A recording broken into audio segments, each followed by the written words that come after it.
Hey guys, welcome to our channel in focus study. ये video ISO 9 के regarding होने वाली है। बहुत हिंदी में एंड इंग्लिश मीडियम दोनों के लिए होगी ये वीडियो।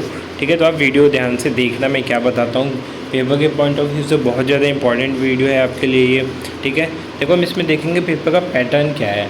ठीक है, पेपर में क्वेश्चन किस टाइप के पूछते हैं, क्योंकि ISO 9 बहुत ईजी सब्जेक्ट है और इससे हर साल क्वेश्चन रिपीट होते हैं। ठीक है, वो मैं आपको ये लेटेस्ट मैंने 5 साल के उठाए हैं क्वेश्चन पेपर, तो मैं इसी से आपको दिखा देता हूँ कैसे क्वेश्चन रिपीट होते हैं।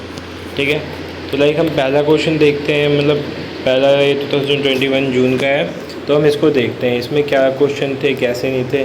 ठीक है, तो देखो पहला क्वेश्चन है, what do you mean by money market, briefly describe the structure and defects of Indian money market. Indian money market क्या होता है, इसके क्या क्या स्ट्रक्चर कैसी होती है और इसके क्या क्या डिफेक्ट्स होते हैं, मतलब क्या क्या डिमेरिट्स होती हैं। तो सिंपली जो शॉर्ट टर्म लोन्स होते हैं उनको देने के लिए इंडियन मनी मार्केट बनाई गई थी। ठीक है, इसका स्ट्रक्चर क्या होता है, ऑर्गेनाइज्ड होता है, अनऑर्गेनाइज्ड होता है और कॉर्पोरेट होता है। ठीक है, कोऑपरेटिव होता है।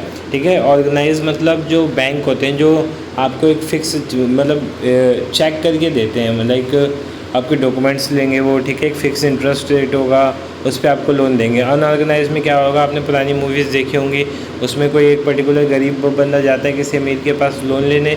ठीक है, लोन उसको मिल जाता है, बट वो लोन देते देते वो बुढ़ा हो जाता है और मर जाता है, फिर उसकी जो अगली जन्म होती है वो देती है लोन।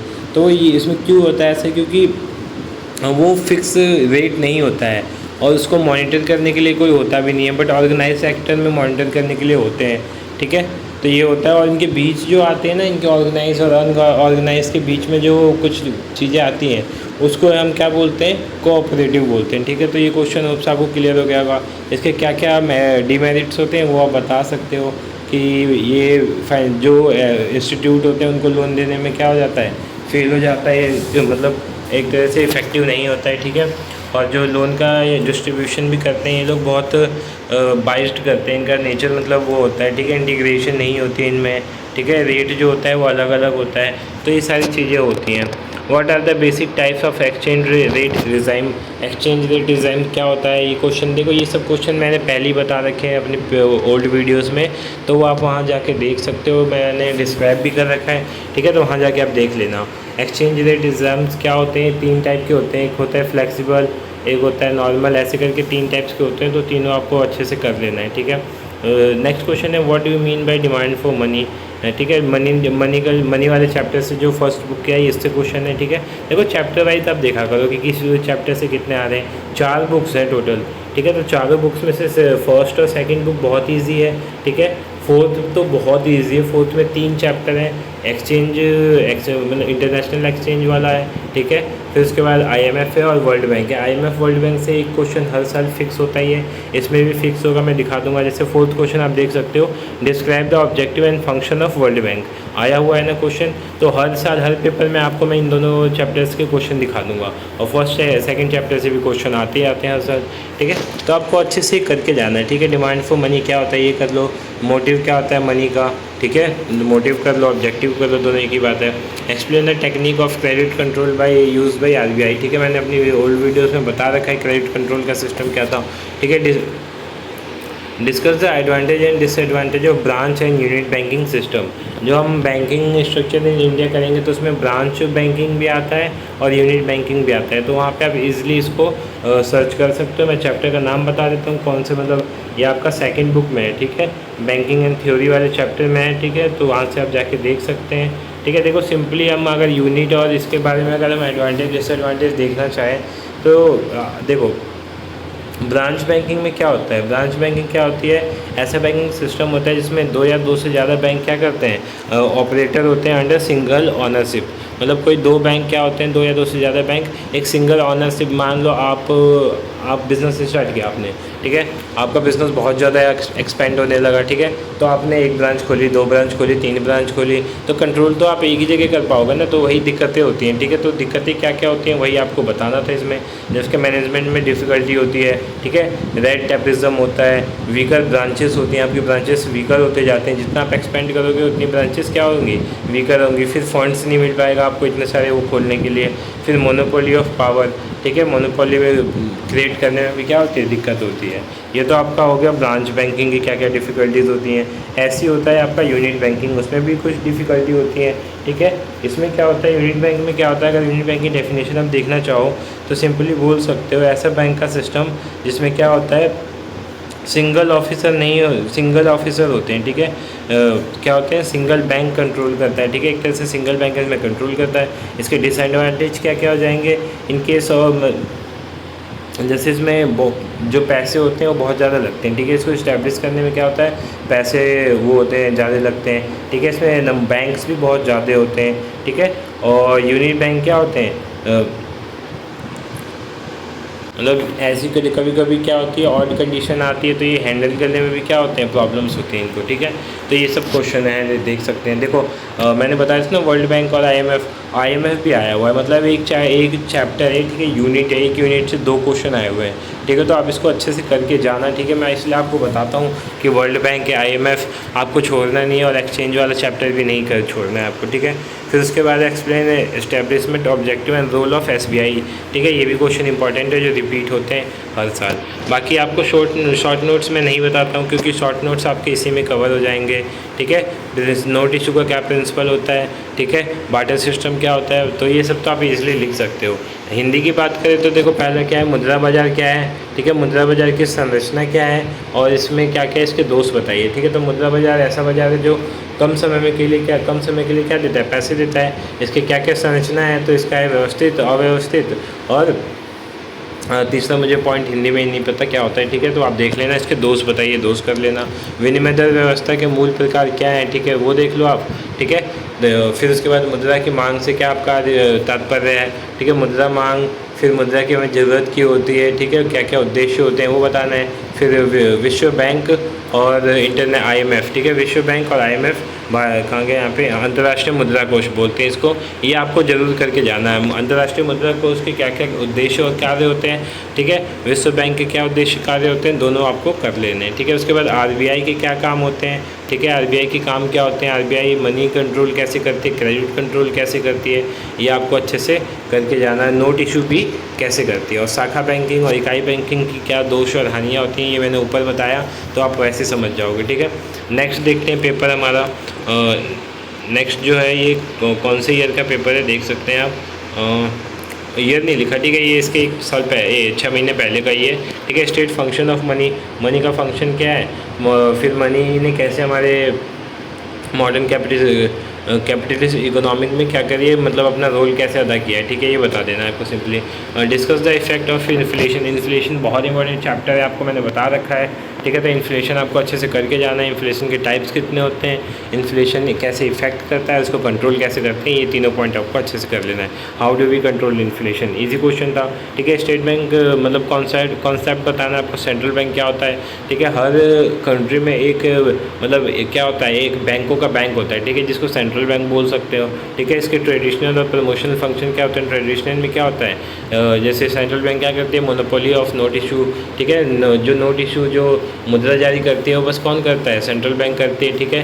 बैंकर्स बैंक होता है, ठीक है। बैंकों पे ध्यान कौन देता है, सेंट्रल बैंक देता है। स्टेट को एडवाइस भी कौन देता है, सेंट्रल बैंक देता है, ठीक है। और प्रमोशनल में क्या होता है, एग्रीकल्चर को प्रमोट करते हैं, स्मॉल इंडस्ट्री को प्रमोट करते हैं, ठीक है। फिर state the types of non banking financial intermediates, ये भी बहुत अच्छा चैप्टर है, इंपॉर्टेंट भी है, नॉन बैंकिंग फाइनेंशियल इंटरमीडिएट्स, ठीक है। 3rd बुक का ये क्वेश्चन है, ठीक है, आपको कर लेना है। फिर उसके बाद difference between banking and non banking financial intermediates, ये बताना है। फिर उसके बाद क्या है, ऑब्जेक्टिव ऑफ आईएमएफ, जो क्वेश्चन रिपीटेड है, ये हर साल आता है, मैंने आपको पहले बता दिया था, यहाँ भी आप देख सकते हो, ठीक है। फिर उसके बाद ये शॉर्ट नोट्स वाले क्वेश्चन है। Role of SBI, easy question. Problem of Indian money market, ऊपर हमने डिस्कस किया था। Main problem of commercial bank in India, ठीक है। कमर्शियल बैंक के क्या होते हैं, पॉलिटिकल प्रेशर होता है, ठीक है। ऑड सिचुएशन आ जाती है इनके पास बहुत बार, ठीक है। Lack of facility in rural areas, ठीक है। डिफरेंट एरिया में इनके डिफरेंट क्या होते हैं, स्ट्रक्चर होते हैं, तो आप ये बना के भी लिख सकते हैं, कोई ज़्यादा दिक्कत नहीं है इसमें, ठीक है। 8 क्वेश्चन देखते हैं, ठीक है। देखो ये वाला 7th क्वेश्चन आप स्किप कर सकते हो, ठीक है, ज़्यादा इसमें आपको जानने की ज़रूरत नहीं है, ठीक है। 8 क्वेश्चन देखो। Describe the types of exchange rate regime, 2 साल ये आया है क्वेश्चन और लगातार सेम क्वेश्चन आया हुआ है, ठीक है। तो आपको ये कर लेना है रिजाइम वाला क्वेश्चन, ठीक है। हिंदी में देख सकते हैं आप, हिंदी में भी वही क्वेश्चन होंगे, ठीक है। आप समझ सकते हो अगर आपको इतनी नॉलेज है तो। आधुनिक पूंजीवादी अर्थव्यवस्था में मुद्रा के क्या काम है, उसका महत्व क्या है वो बताना है। फिर मुद्रास्फीति से रिलेटेड आपको 3-4 क्वेश्चन करने हैं, जैसे मुद्रास्फीति क्या है, कितने प्रकार की होती है, ठीक है, किस किस पे इफेक्ट डालते हैं, किस किस पे प्रभाव डालते हैं और इनके प्रभाव को कैसे कम कर सकते हैं। सिंपली आपको 3 क्वेश्चन इसको करके जाने हैं, जो कि आएगा ही आएगा। फिर केंद्रीय बैंक क्या होता है, ठीक है। केंद्रीय बैंक मतलब हमारा रिजर्व बैंक ऑफ इंडिया। इसके क्या काम होते हैं, तो क्या काम होते हैं, जो मुद्रा होती है मुद्रा जारी करने का काम होता है, जो दूसरे अन्य बैंकों पे उस पर निगरानी रखता है, राज्य को क्या करता है, एडवाइस देता है, ठीक है। तो ये सब पॉइंट्स आप लिख सकते हैं। बैंकेतर वित्तीय मध्यस्थों के विभिन्न प्रकार का उल्लेख कीजिए। देखो बैंकेतर वित्तीय मध्यस्थ का मतलब क्या होता है, जो बैंकों से अलग होते हैं, ठीक है। जैसे यूटीआई, एलआईसी, नाबार्ड, ये सब क्या होते हैं, बैंक नहीं होते हैं, बैंक से थोड़े अलग होते हैं। तो इनके भी डिफरेंस याद कर लेना। बैंकिंग और बैंक के अंतर वित्तीय मध्यस्थों में अंतर आपको याद होना चाहिए। फिर उसके बाद आईएमएफ मैंने पहले ही बता रखा था, अंतर्राष्ट्रीय मुद्रा कोष या फिर विश्व बैंक में से हर एक क्वेश्चन हर साल रिपीट होगा, हम देख लेंगे वो, ठीक है। स्टेट बैंक के क्या काम है, भारतीय मुद्रा बाजार की समस्या क्या है, ऊपर मैंने बताया था आपको। भारत में व्यापारिक बैंकों की समस्याएं क्या है, ठीक है। तो यह सब आप क्वेश्चन देख सकते हो। 8वां क्वेश्चन देख सकते हो आप, विनिमय दर व्यवस्था के आधारभूत प्रकार। जो हमने ऊपर क्वेश्चन डिस्कस किया था, यही क्वेश्चन 2 बार आ चुका है, ठीक है। फिर आते हैं दिसंबर 2021 पे, ठीक है, जो इस बार पेपर हुए थे। व्हाट इज़ इन्फ्लेशनरी गैप, ठीक है, इन्फ्लेशन वाले चैप्टर का है, ठीक है। गैप को क्या बोलते हैं, ठीक है, थोड़ा सा घुमा के क्वेश्चन पूछ लिया था। फिर डिमांड पुल इन्फ्लेशन और कॉस्ट पुल इन्फ्लेशन, इसमें क्या डिफरेंस है, ठीक है। तो ये काफ़ी थोड़ा सा अलग क्वेश्चन है जो हम पढ़ते हैं, ठीक है, हर साल आने, ये थोड़ा सा घुमा के पूछ लेता है, ठीक है। तो आप अगर करना चाहो तो इसको भी कर सकते हो, ठीक है। की स्टोरी, ठीक है, इसको भी आप स्किप कर सकते हो, ठीक है, क्योंकि बाकी क्वेश्चन ईजी हो जाएंगे आपके। जैसे discuss the banking structure in India, मैंने बताया था बैंकिंग स्ट्रक्चर आपको इंडिया में बताने किस टाइप के होते हैं, ठीक है। जैसे ब्रांच बैंकिंग हो गया, यूनिट बैंकिंग हो गया, ये है, ठीक है। फिर मेन प्रॉब्लम क्या है इन बैंकों की, ठीक है, सोर्स नहीं मिलते, ठीक है, लैंग्वेज प्रॉब्लम होती है, अलग अलग एरिया में अलग अलग डेवलपमेंट के टाइप्स होते हैं, ठीक है। फिर उसके बाद है need for institution finance for agriculture in India, ठीक है।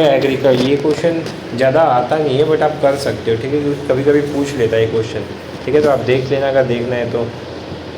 Y are the short term and long term international finance are required, ठीक है। शॉर्ट टर्म मतलब जो होता है हमारा इंडियन मनी मार्केट, और लॉन्ग टर्म मतलब इंटरनेशनल एक्सचेंज मार्केट, ठीक है। तो दोनों क्यों जरूरी होता है आपको ये बताना है। फिर उसके बाद शॉर्ट नोट्स में आप देख सकते हो structure of Indian money market, organise, unorganise और कोऑपरेटिव, जो मैंने बताया था ऊपर। Qualitative method of credit control, qualitative में क्या कौन कौन से मेथड होते हैं आपको वो बताना है, ठीक है। 2 मेथड होते हैं ना क्रेडिट कंट्रोल के, एक तो क्वांटिटेटिव होता है और क्वालिटेटिव होता है, दोनों में से कोई सा भी बता सकते हो, ठीक है। 7वां क्वेश्चन है discuss the role of IDBI, ठीक है। हाँ, ठीक है, IDBI के रोल ये मैंने आपको बताया था अलग से। आप UTI, IDBI, SIDBI, ठीक है, नाबार्ड, ये सब करना है तो कर सकते हो। फिर certain feature of regional rural bank, regional rural bank वाला एक क्वेश्चन कभी कभी 12 नंबर में भी आ जाता है, तो आ जाता है तो आपको करके जाना है। तो जो एक क्वेश्चन हमेशा आता है IMF और वर्ल्ड बैंक, इनमें से एक क्वेश्चन हमें मिल गया 8वां नंबर पे। What are the objective of World Bank, ठीक है, तो इसके कंट्रीब्यूशन क्या है तो वो भी आप देख सकते हो। तो उसके बाद नेक्स्ट देखते हैं हिंदी में मुद्रास्फीति अंतराल क्या है, मांग मुद्रास्फीति क्या होता है, लागत मुद्रास्फीति, इन दोनों में क्या बताना है आपको, अंतर बताना है। फिर केंद्र के मुद्रा सिद्धांत बताना है। भारत में बैंकों की संरचना क्या है, ठीक है, शाखा बैंक होता है, ठीक है, यूनिट बैंक होता है, तो आपको ये बता देना है। फिर कृषि के लिए कौन कौन सी संस्थाएं उपलब्ध हैं आपको बता देना। अल्पकालीन दीर्घकालीन अंतर्राष्ट्रीय वित्त की आवश्यकता क्यों होती है, ठीक है, आपको वो बताना है। फिर शॉर्ट नोट्स में ईजी क्वेश्चन है, आप देख लेना, ठीक है। 8वां क्वेश्चन है विश्व बैंक, ठीक है, विश्व बैंक और अंतर्राष्ट्रीय मुद्रा कोष दोनों में से क्वेश्चन आएगा ही आएगा, तो आपको करके जाना है 10 नंबर सिक्योर करने के लिए, ठीक है। नेक्स्ट पेपर देखते हैं, what do you mean by credit creation, credit creation कैसे करती है RBI, आपको पता है, किसी एक से 5% पे लोन लेती है और उसी लोन को 8% पे दे देती है, तो 3% का जो गैप हुआ वही क्रेडिट क्रिएशन आ जाता है, ठीक है। तो उसके बाद define the term money, money क्या होता है, इजी सा क्वेश्चन है, ठीक है। What are the function and significance of money, function और सिग्निफिकेंस क्या होते हैं आपको दोनों बता देना है। फिर what is mean by international liquidity, ठीक है, IMF का क्वेश्चन है, जब घुमा के देता है, जब आपकी किस्मत ख़राब होती है तो ऐसे क्वेश्चन पूछ लेता है, ठीक है। फिर उसके बाद मेन क्या है कॉन्स्टिट्यूट, ठीक है। इंडियन मनी मार्केट का आपको देखो घुमा के पूछ दिया है, सिंपली इंडियन मनी मार्केट क्या टाइप होता है वो बताना है, जो मैंने आपको कल बता दिया था। ऑर्गेनाइज, अनऑर्गेनाइज और कोऑपरेटिव, 3 बार तीनों पेपर में आया हुआ क्वेश्चन है, तो इसको अच्छे से करके जाना ही है। फिर रीजनल रूरल बैंक मैंने बताया था ना 12 या 8 नंबर में आ सकता है, 8 नंबर में आपको यहाँ देखने को मिला है क्वेश्चन, ठीक है। तो रीजनल रूरल बैंक RRB आपको करके जाना ही जाना है। फिर discuss the role of IDBI, ठीक है। IDBI वाला देखो शॉर्ट नोट्स में था, यहाँ पे लॉन्ग में आ गया। फिर डिफरेंस बताना है आपको डिमांड पुल इन्फ्लेशन और कॉस्ट पुल इन्फ्लेशन, ये भी आप करके जा सकते हो, ठीक है। नाबार्ड पे आपको UTI पे, फिर स्टेट फाइनेंशियल कॉर्पोरेशन, इन पे शॉर्ट नोट्स आप लिख सकते हो, ठीक है। ये सारे क्वेश्चन मैंने इंपॉर्टेंट क्वेश्चन में बता रखे हैं ऑलरेडी, तो वहाँ से आप देख सकते हो, ठीक है। नेक्स्ट क्वेश्चन देखते हैं हम, शाखा बैंकिंग और इकाई बैंकिंग में क्या अंतर, क्या हानियाँ होती हैं इसके। भारतीय रिजर्व बैंक द्वारा शाखा नियंत्रण कैसे करते हैं, भारतीय स्टेट बैंक की स्थापना कैसे हुई थी, अंतर्राष्ट्रीय मुद्रा कोष IMF वाला क्वेश्चन देखो आया हुआ क्वेश्चन है, ठीक है। उद्देश्य और कार्य बताने हैं, ठीक है। तो इजी क्वेश्चन है, ज़्यादा कुछ है नहीं इनमें, ठीक है। जून 2021 से तो हमने कर लिया था, ठीक है। तो आप देख लेना है क्वेश्चन, ठीक है। मेरे को बस यही बताना था कि क्वेश्चन कितने रिपीट होते हैं, आपको क्या करना है। आपको मैं बता देता हूँ अब जल्दी जल्दी कि आपको अगर आपने कुछ नहीं पढ़ा तो ये जल्दी जल्दी पढ़ लो। वर्ल्ड बैंक IMF दोनों अच्छे से क्लियर करो, एक्सचेंज वाला चैप्टर कर लो, फिर मनी मार्केट वाला चैप्टर में से क्या करना है आपको, मनी मार्केट क्या होता है, उसके क्या क्या टाइप्स होते हैं, ऑर्गेनाइज, अनऑर्गेनाइज और कोऑपरेटिव, ठीक है। ये आप कर लो। फिर इसके बाद आप क्या कर सकते हो, इसके बाद आप कर लो मनी क्या होता है, मनी के क्या सिग्निफिकेंस होते हैं, फिर इन्फ्लेशन कर लो, फिर नॉन बैंकिंग फाइनेंशियल इंटरमीडिएट कर लो। ये क्वेश्चन कर लोगे तो ये भी इनफ होंगे आपको पास होने के लिए, ठीक है। ठीक है, मैं ये नहीं कह रहा पास ही हो जाओगे, बेटा किस्मत अच्छी हुई ये क्वेश्चन आए तो आप जरूर पास हो जाओगे, ये मैं बोलता हूँ, ठीक है। कमर्शियल बैंक भी कर लेना, RBI भी कर लेना, ठीक है। कमर्शियल बैंक मतलब ये नहीं, कमर्शियल बैंक क्या होता है, कमर्शियल बैंक के फंक्शन क्या होते हैं, RBI के क्या फंक्शन होते हैं, और RBI में 2-3 क्वेश्चन और घुमा के पूछ लेता है, जैसे क्रेडिट कंट्रोल कैसे करता है, ठीक है, इन्फ्लेमेटरी गैप कैसे देखता है, ठीक है। तो ये सब भी आप क्वेश्चन देख लेना, ठीक है। चलो वीडियो को एंड करते हैं, उससे आपको ये समझ में आ गया और ठीक है, समझ में आ गया हो तो वीडियो को लाइक करना, चैनल को सब्सक्राइब कर देना। Thank you so much.